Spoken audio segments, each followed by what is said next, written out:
The Lost Track of Time, Chapter 23. Tea? Penelope blinked. Miss Mattie came into sudden focus. She was standing in front of Penelope, holding a steaming cup.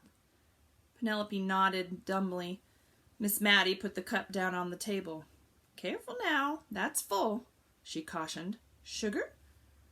Penelope nodded again and watched as Miss Mattie dropped 3 sugars into the tea. Plop, plop, plop. "Hope you like it sweet," said Miss Mattie, and winked.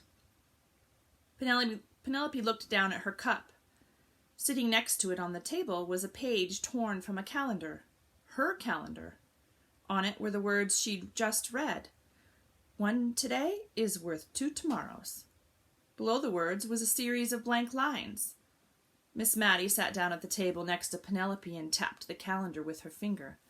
"So then, a schedule with a giant hole in it. The possibilities are endless." Penelope took a sip of tea, letting the warm sweetness bring her back to the room. That's what I thought," she said. "But my mother has other ideas." Miss Mattie stared at Penelope from over her teacup. "And what do you think about her ideas?" Penelope put down her cup. "I think they're good." Miss Mattie put down her cup, too. "I never thought I'd hear you say that." Penelope shook her head in amazement. "I never did either. Her ideas aren't the problem. The problem is, they're hers, not mine." Penelope stared down at her tea, trying to make sense of her own words. For a brief moment, the image of a tall, skinny man with red hair stuck inside a clock flashed before her eyes. Time was weighing on him, so heavy. She knew how he felt. She had the feeling her mother did, too. Penelope looked up. "I think you're right about needing space. I've been so pressed for time I haven't been able to think for myself. I thought I could prove my writing wasn't a waste of time, but I guess what I really wanted to prove was that I wasn't a waste of time." "The only story that can prove that is your life," Miss Mattie said. The words were like a spell. They dawned on Penelope, and hope she'd never felt before spread its way into her heart. And then she remembered. Penelope reached around to her back pocket. Breath held tight.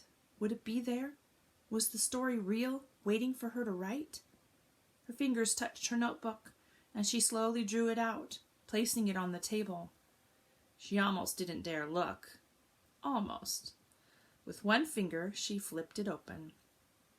There they were, her notes, the story of her journey, the places she'd seen, the people she'd met, and the things she'd learned.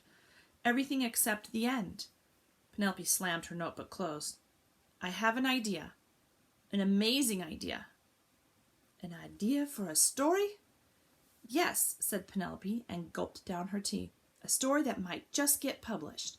It's within the realm of possibility. Totally within the realm."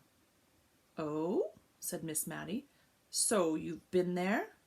But Penelope wasn't listening. "I gotta go," she said, getting up from the table. "I'm going to talk to my mom and dad. Maybe they'll listen and maybe they won't. If that doesn't work, then I'll find another way to make it happen." Miss Mattie got up and smoothed down her skirt. "Before you go, there's something I want to do." Penelope stopped halfway out the door. Miss Mattie took a pencil out of her pocket and laid it on the table, next to the calendar. "I want you to make time for yourself. No one else will." Penelope walked back to the table. She picked up the pencil and looked at it for a moment, toying with it in her hands. She was going back home to do the impossible. She was going to talk to her parents. Usually, at a time like this, she would have been full of doubt. A knot would have formed in her throat, and she would have wanted to scream.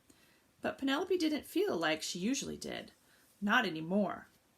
"You can do it," said a voice inside her head. "You can do it." Penelope took a deep breath and pressed the pencil to the paper, moving it with sure strokes. This is what she wrote. July 3. 1 today is worth 2 tomorrows. 8 o'clock to 9 o'clock. Talk to my parents. 9 o'clock to... ... anything is possible. And that's the end of The Lost Track of Time. Hope you enjoyed it.